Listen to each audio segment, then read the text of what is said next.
Saya slide share dulu ya. Nggih.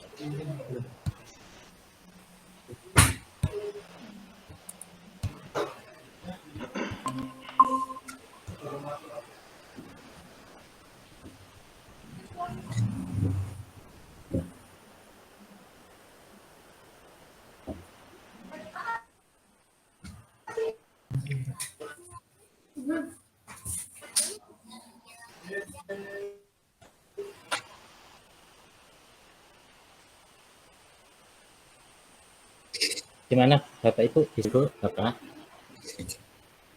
Ya, terlihat. Kamu terlihat.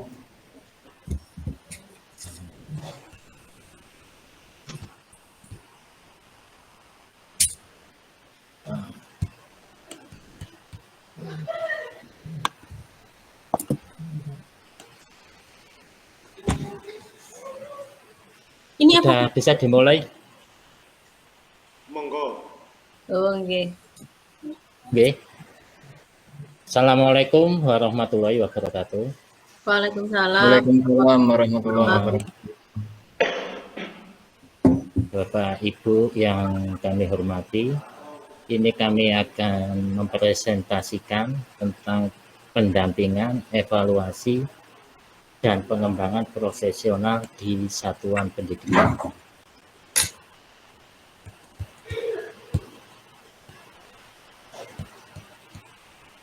Pendampingan, evaluasi, dan pengembangan profesional di satuan pendidikan.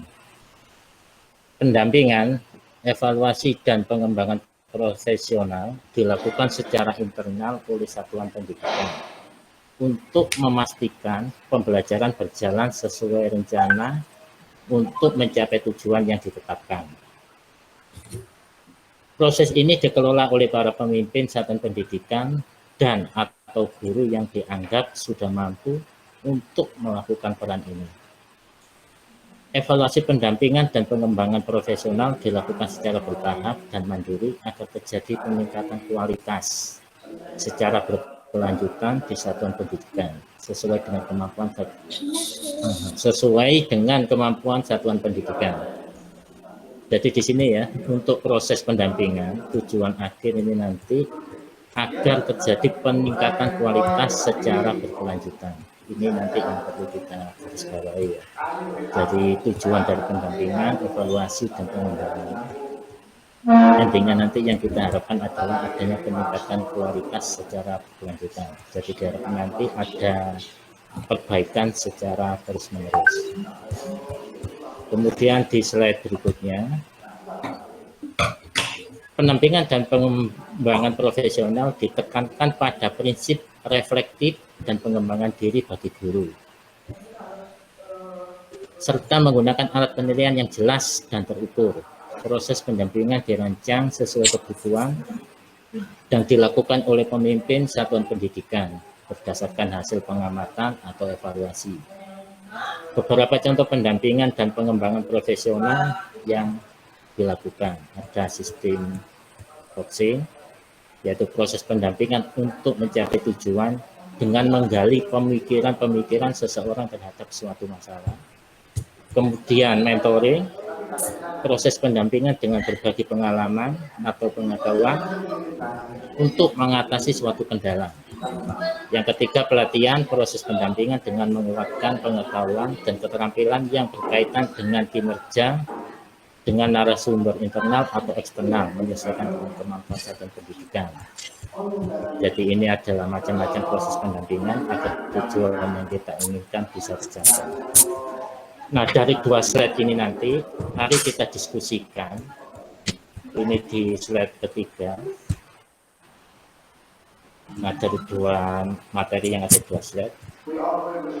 Dalam menyusun alur tujuan pembelajaran, menurut Bapak Ibu, sistem pendampingan mana yang tepat dilaksanakan agar tujuan tersebut bisa tercapai dengan baik atau yang bisa kita capai, tujuan yang kita capai sesuai dengan yang kita inginkan.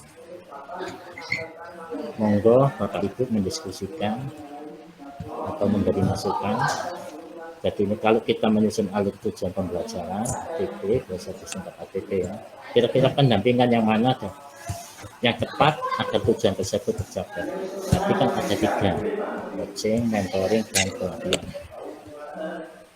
Monggo, mungkin dari Pak Wasis bisa dulu merisi pendapat. Baik Pak Koko, kalau menurut saya terkait pendampingan evaluasi dan pengembangan profesional di satuan pendidikan, mungkin yang perlu kita laksanakan yang coaching Pak, lebih banyak lagi. Karena untuk melatih dari beberapa tenaga kependidikan punya proses untuk menjalankan program SMK Pusat Keunggulan ini bisa berhasil sesuai dengan tujuan SMKPK itu dengan perbanyak dari pelatihan untuk coaching Pak. Menurut saya itu Pak. Oke, terima kasih Pak Wasis masukannya. Mungkin dari Pak Rojak ada masukan? Kalau Atau dari dulunya? saya buatan Pak.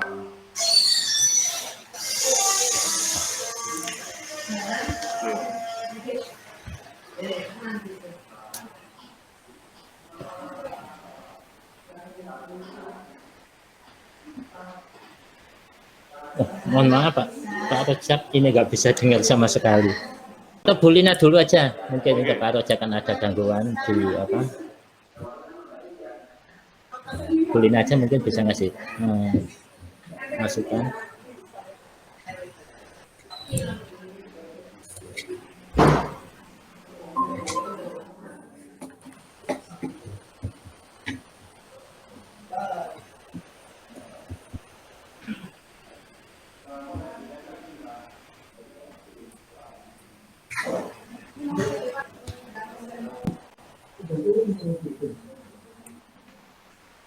Kudang ya Bang ya? Bagaimana kalau tidak ada masukan lain bisa dilanjut?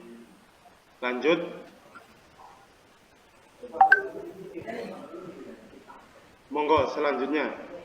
Nggak ada nggih. Baik, kita buat kesimpulan aja. Nggih, monggo kesimpulan. Ini mungkin dari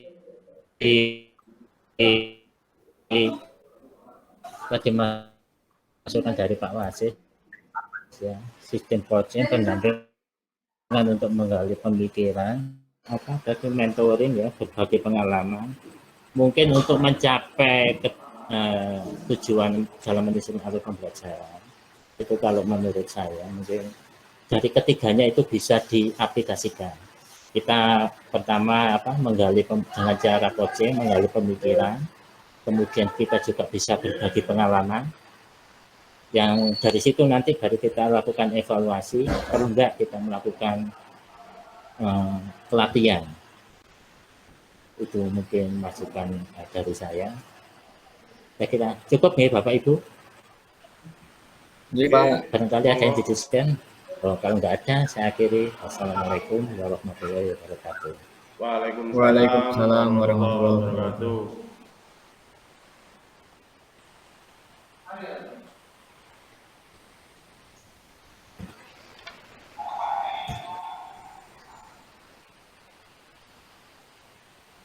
Monggo selanjutnya, sinten?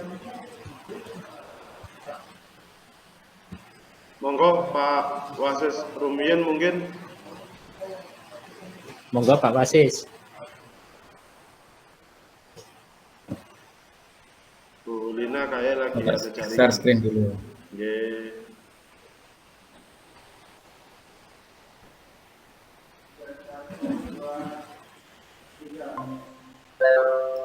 Ya, Assalamualaikum warahmatullahi wabarakatuh. Waalaikumsalam warahmatullahi wabarakatuh. Selamat siang Bapak Ibu semua. Sehat nggih?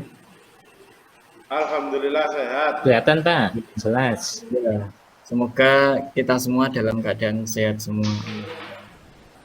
Untuk kegiatan ini kami akan menyampaikan tentang prinsip asesmen yang terdapat pada SMK Pusat Keunggulan, yaitu yang pertama, ada 5 prinsip asesmen, yaitu asesmen merupakan bagian terpadu dari proses pembelajaran, memfasilitasi pembelajaran, menyediakan informasi sebagai umpan balik untuk guru, peserta didik, dan orang tua. Di sini guru merancang pembelajaran berdasarkan hasil asesmen, kemudian asesmen dikembangkan sejak awal perencanaan pembelajaran sehingga kegiatan asesmen terintegrasi dan berkaitan erat dengan pembelajaran. Keterkaitan antara tujuan pembelajaran dengan asesmen yang dirancang yaitu termasuk dengan kriteria penilaian hasil belajar siswa, asesmen yang targeted sesuai kebutuhan belajar, asesmen memberikan pengaruh pada apa dan bagaimana peserta didik belajar dan juga sebaliknya. Kemudian prinsip yang kedua, asesmen perlu dirancang dan dilakukan sesuai dengan tujuan. 1. Asesmen dapat digunakan untuk mendorong proses belajar menjadi bagian dari pembelajaran, mengembangkan kemampuan metakognitif dan refleksi, menilai hasil belajar dan mengambil keputusan di akhir suatu tahapan atau asesmen sumatif, menentukan kekuatan belajar dan membentuk program pembelajaran individual peserta didik atau asesmen diagnosis dan mengacu pada capaian pembelajaran. Prinsip yang ketiga yaitu asesmen dirancang secara adil, valid, dan dapat dipercaya, memberikan informasi yang kaya bagi guru, peserta didik, dan orang tua mengenai kemajuan dan pencapaian pembelajaran, serta keputusan tentang langkah pembelajaran. Asesmen yang berkeadilan berarti penilaian tidak menguntungkan atau merugikan peserta didik karena berkebutuhan khusus serta perbedaan latar belakang agama, suku, budaya, adat istiadat, status sosial ekonomi, dan gender. Asesmen memiliki validitas yang tinggi sehingga informasi yang dihasilkan terpercaya. Reliable, dapat dibandingkan hasilnya karena konsisten, adil, dan objektif, menggunakan kriteria dan prosedur yang logis, sistematis, dan jelas, dengan pengaruh subjektivitas penilai yang rendah. Prinsip yang keempat yaitu asesmen sebaiknya meliputi berbagai bentuk tugas, instrumen, dan teknik yang sesuai dengan tujuan pembelajaran yang ditargetkan.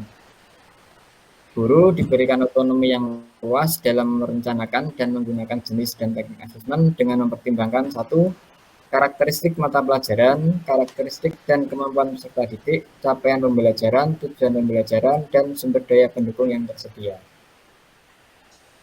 Prinsip yang kelima yaitu laporan kemajuan belajar dan pencapaian peserta didik bersifat sederhana dan informatif, memberikan informasi yang bermanfaat untuk peserta didik dan orang tua, dan data yang berguna untuk penjaminan dan peningkatan mutu pembelajaran. Hasil penilaian memberikan makna yang relatif sama untuk semua mata pelajaran, misalnya nilai 100 bermakna sama antara satu mata pelajaran dengan mata pelajaran lainnya. Laporan kemajuan belajar mengacu pada ketercapaian kompetensi berdasarkan hasil asesmen formatif dan sumatif. Asesmen mudah dipahami dan memberikan informasi yang utuh bagi orang tua. Asesmen juga harus menjawab kebutuhan peserta didik, akan umpan balik yang memotivasi untuk mengembangkan diri. Asesmen mudah dilakukan oleh guru. Saya kira itu terkait dengan IHT, terkait dengan asesmen. Saya kira itu mungkin ada yang perlu didiskusikan. Kami kembalikan kepada peserta demi proses IHT yang sempurna, yang baik, dan bisa Bapak Ibu peserta bisa memahami terkait dengan asesmen yang saya sampaikan. Itu saya kira mungkin ada yang perlu ditanyakan terkait dengan asesmen, dipersilahkan. Saya Pak Wasis, Komisi, Nggih. bisa nggih? Nggih, Pak Koko.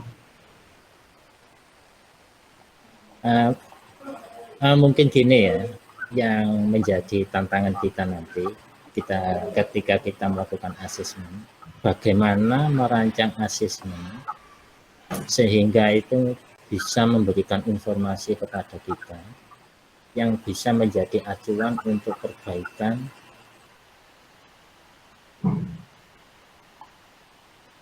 proses pembelajaran di tingkat kita diskusikan di sesi lain ya, karena ini waktunya kan sangat pendek. Mungkin itu nanti. Nggih. Itu mungkin masukan dari saya. Assalamualaikum warahmatullahi wabarakatuh. Waalaikumsalam. Untuk merancang asesmen ini ya kita harus menerapkan 5 prinsip asesmen tadi, Pak Koko. Ya, jadi harus kita terapkan 5 prinsip asesmen dalam proses membuat asesmen. Biar nanti pembuatan asesmen ini bisa sempurna sesuai dengan di SMK Pusat Keunggulan. Saya kira itu Pak Koko terkait dengan apa yang saya sampaikan. Mungkin cukup nggih? Nggih, Oh, kalau sudah cukup, bisa Pak. ditutup. Oke, saya kira itu Bapak Ibu peserta IHP SMK Pusat Keunggulan terkait dengan prinsip asesmen. Semoga dengan apa yang saya sampaikan tadi bisa menambah wawasan kepada Bapak Ibu peserta, dan kalaupun ada sesuatu yang mungkin saya sampaikan tidak tepat atau kurang tepat, saya mohon maaf yang sebesar-besarnya. Terima kasih atas perhatiannya.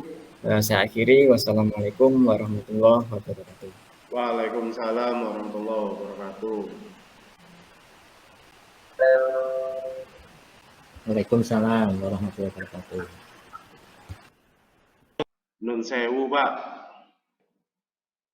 Saya izin presentasi, tak share ya file saya. Oke, siap.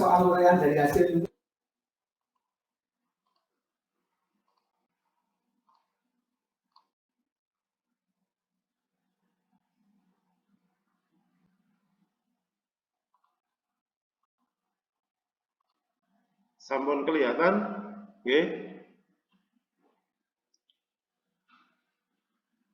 Sampun, Pak. Sampun, sip. Oke, assalamualaikum warahmatullahi wabarakatuh. Waalaikumsalam warahmatullahi wabarakatuh. Di kesempatan ini saya akan mempresentasikan hasil lembar rencana untuk meningkatkan kemampuan literasi digital di sekolah saya, yaitu SMK Sabila Gondang Wetan Pasuruan. Untuk rating kesiapan dalam menggunakan atau memanfaatkan perkembangan TIK dalam bidang pendidikan, kita memilih rating kelima karena kami menganggap bahwa sekolah kami itu sudah mampu. Berikut untuk rinciannya.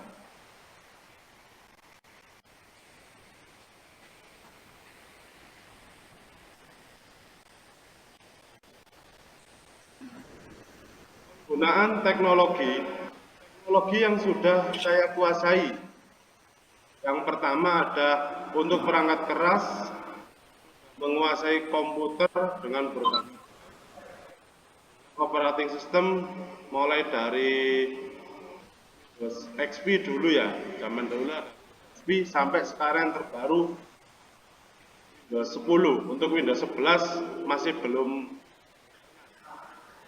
Dan instalasi jaringan untuk koneksi jaringan lokal host, intranet, dan internet. Ini fungsinya untuk membagikan beberapa kegiatan rapat, mungkin materi atau yang lain. Kemudian yang kedua, penggunaan literasi digital dengan menggunakan komputer atau laptop. Penggunaan LMS dan CMS. Untuk aplikasinya ada Moodle, Joomla, dan lain-lain, masih banyak.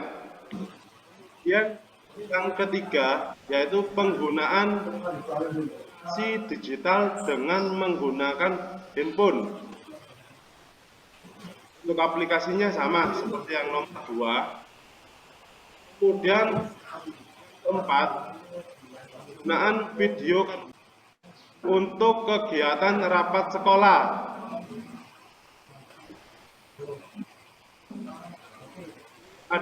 Kita menggunakan video conference untuk kegiatan rapat KBM.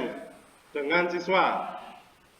Ini menggunakan aplikasi seperti Zoom, ada Google Meet, dan kita kadang untuk siswa menggunakan media sosial seperti Instagram dan TikTok untuk live. Tantangan saya dalam mengoperasikan teknologi. Yang pertama, jaringan internet. Kami untuk jaringan kurang stabil. Lebih condong sering down. Kemudian kondisi listrik. Listriknya sudah sering padam. Yang ketiga, tantangan saya dalam mengoperasikan teknologi digital yang berpusat dalam penggunaan aplikasi MS dan CS, yaitu kita ada rekan guru jadi tantangan bagi saya paling tim. Kemudian yang keempat,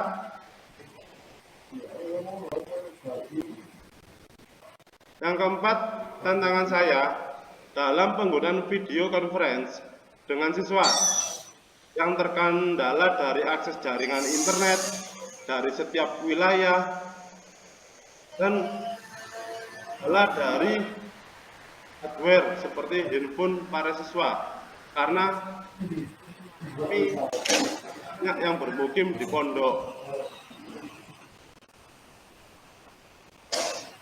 Untuk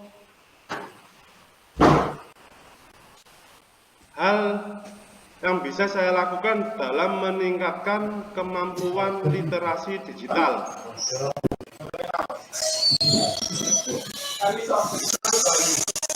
Itu yang pertama, saya bisa mengikuti beberapa workshop yang ada. Yang kedua, dengan membaca atau melihat beberapa video tutorial. Ketiga, beberapa referensi ke beberapa sekolah yang menerapkan. Mungkin itu yang bisa saya sampaikan. Jika ada yang tanyakan atau ada saran, monggo.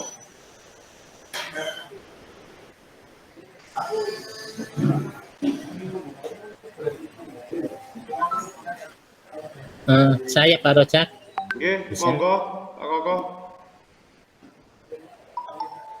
Gini Pak Rojak ya, mungkin di semua sekolah mengalami hal yang sama ya. Kita SDM-nya variasi tadi disampaikan. Kira-kira mungkin ada masukan ya. Kalau di tempatnya Pak Rojak untuk mengatasi hal tersebut gimana? Gimana Pak? Terputus barusan.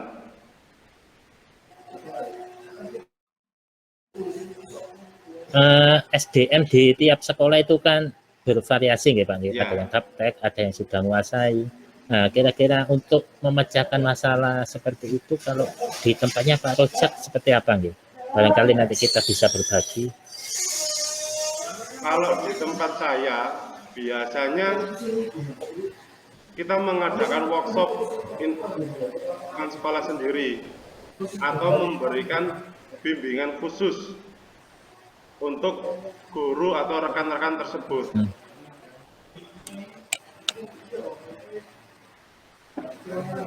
Oh. Ya, makasih Pak Rojak. Oke, Oke, mungkin masukan Pak Rojak. oke, monggo Bu. Oke, ngapunten itu tadi saya agak terputus. Oke, jadi kalau mengenai sumber daya manusianya yang ada di sekolah yang bervariasi itu memang tidak bisa dipungkiri, nggih. Apalagi ada yang memang baru fresh graduate, ada yang memang mungkin mau menuju ke pensiun itu, nggih. Mungkin kalau di kami itu untuk sumber daya manusianya itu insya Allah jumlah dari guru yang fresh graduate sama yang istilahnya yang non sewu yang sepuh gitu nggih. Itu lebih banyak yang ini yang muda-muda Pak. Jadi gimana caranya kita itu mendampingi Bapak Ibu guru yang sekiranya sudah sepuh itu tadi untuk ini apa namanya beradaptasi dengan teknologinya. Ada 5 guru yang sepuh seperti itu guys. Jadi mungkin satu guru yang sepuh itu tadi ya itu nanti didampingi oleh 2 guru seperti itu. Jadi memang pendampingannya seperti itu. Kalau misalnya dicul itu enggak bisa. Jadi malah nanti beliaunya itu lebih cenderung belajar ke teknologinya dan materinya malah enggak nyampe ke anak-anak seperti itu. Kalau di kami seperti itu. Jadi satu guru yang sepuh itu tadi itu didampingi mungkin 2 guru atau 3 guru yang update teknologinya itu kami tergantung dari si bapak yang sepuh ini tadi kemampuannya sampai seberapa kayak gitu. Gitu Pak kalau di kami. Oke, terima kasih atas saran dan masukannya Bu Nurlina. Oke. Pun tidak ada yang ngasih masukan lagi. Cukup Pak. Cukup. Oke, ampun. Oke, terima kasih atas waktunya.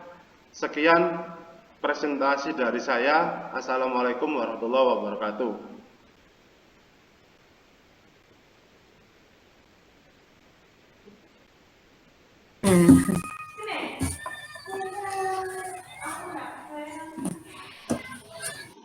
Ngapunten.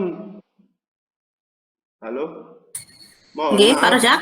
Mohon maaf, jaringan di sekolah terputus. Nggih, pripun? Jaringan di sekolah terputus. Oh, nggih. Sampun bisa dimulai, Pak? Monggo, monggo. Dilanjut. Oh, nggih. Saya lanjutkan, nggih. Oke. Nggih.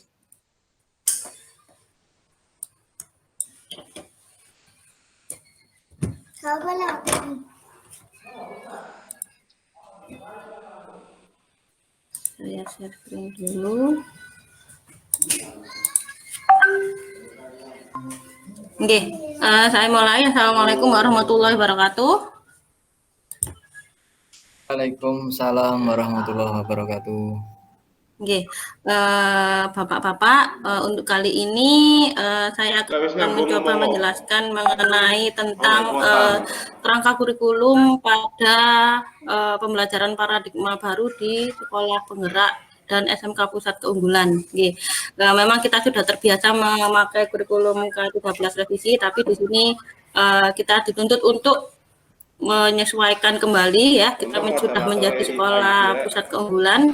Jadi untuk kerangka dasar kurikulum ataupun struktur kurikulumnya juga kita harus mengacu kepada yang ada di sekolah penggerak.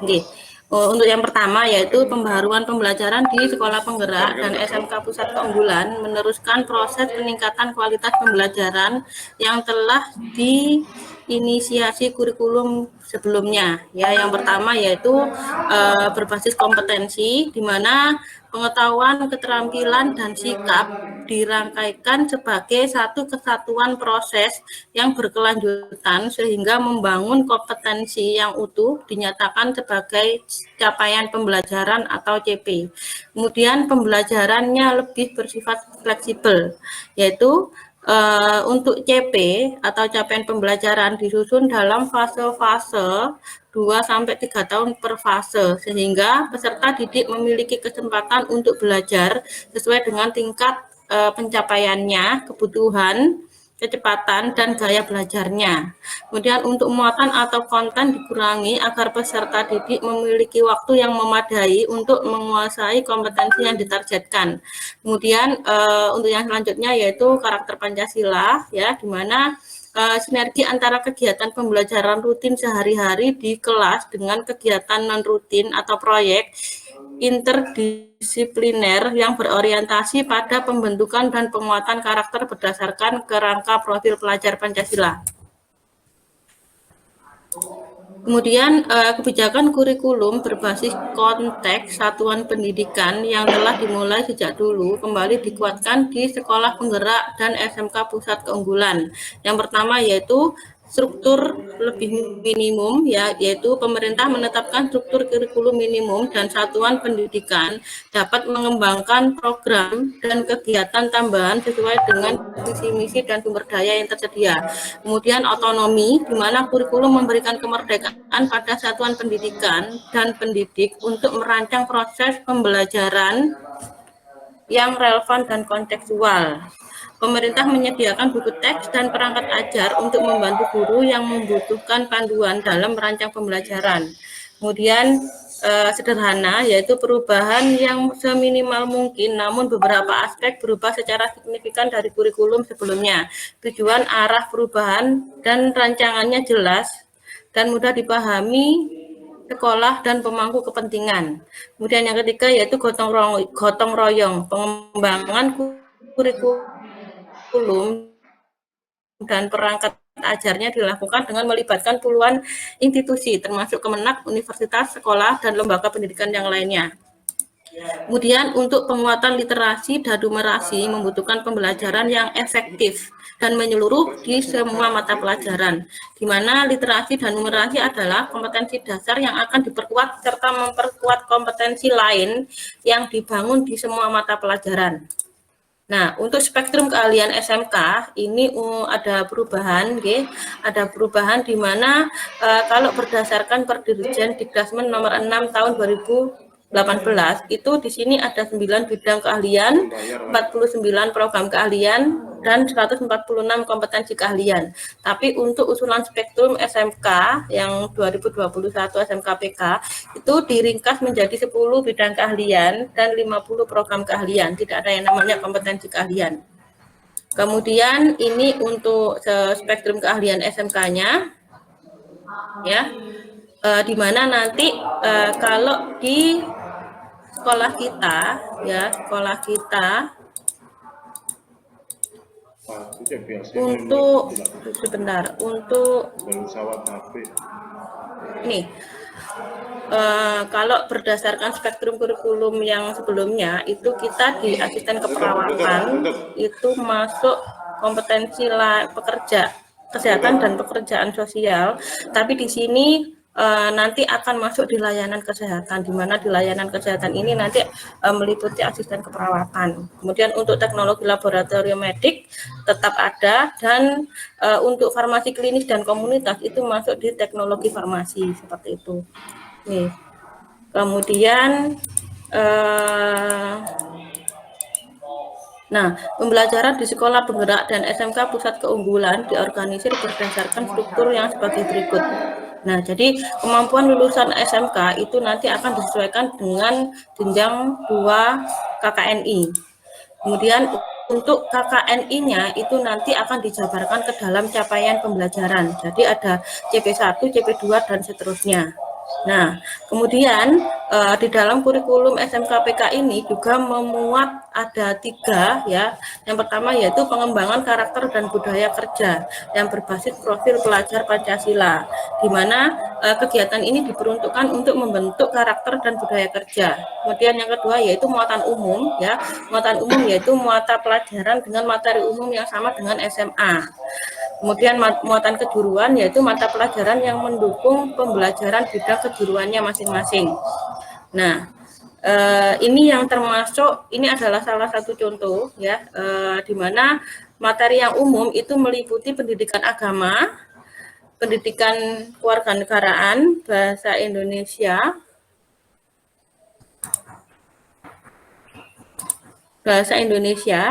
PJOK, sejarah, dan seni. Nah, kemudian untuk kejuruannya, nah di sini ada matematika kejuruan, bahasa Inggris kejuruan, logika dan teknologi digital, ilmu pengetahuan alam dan sosial, kemudian kejuruan, proyek kreatif dan kewirausahaan, praktek kerja lapangan, serta mata pelajaran pilihan.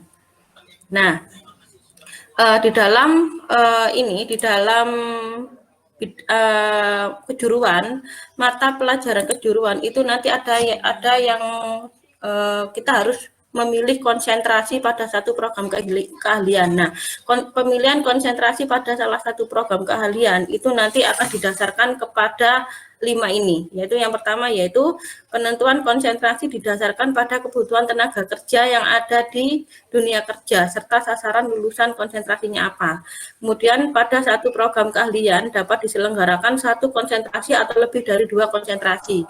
Kemudian konsentrasi yang berbeda pada satu program keahlian yang diselenggarakan dalam rombongan belajar yang berbeda.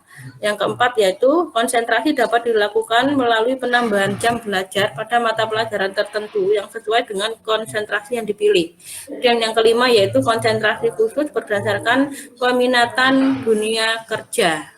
Nah, jadi kalau misalnya nanti kita akan membuat konsentrasi pada satu program keahlian, itu nanti kita harus mengacu kepada 5 poin ini. Oke. Kemudian untuk perubahan penataan mata pelajaran yaitu di sini ada 3 poin. Yang pertama, mata pelajaran yang semula diorganisasikan dalam 3 kelompok yaitu muatan nasional, kewilayahan, dan peminatan kejuruan itu disederhanakan menjadi 2 kelompok yaitu muatan umum dan muatan kejuruan, di mana disesuaikan dengan materi yang mendukung pembelajaran di bidang kejuruannya masing-masing. Untuk yang kedua yaitu letak perbedaannya pada mata pelajaran matematika dan bahasa Inggris, di mana kalau 2 mata pelajaran ini di kelas 10 itu disesuaikan dengan mata pelajaran yang ada di SMA, sedangkan ketika di kelas 11 dan kelas 12 itu matematika dan bahasa Inggrisnya itu sesuai dengan kejuruannya masing-masing. Jadi menjadi matematika atau bahasa Inggris kejuruan. Kemudian untuk jumlah jam pelajaran yang tertera dalam struktur kurikulum merupakan jumlah jam pelajaran minimal. Nah, kemudian untuk perubahan penataan jam mata pelajaran ya yang berbeda yaitu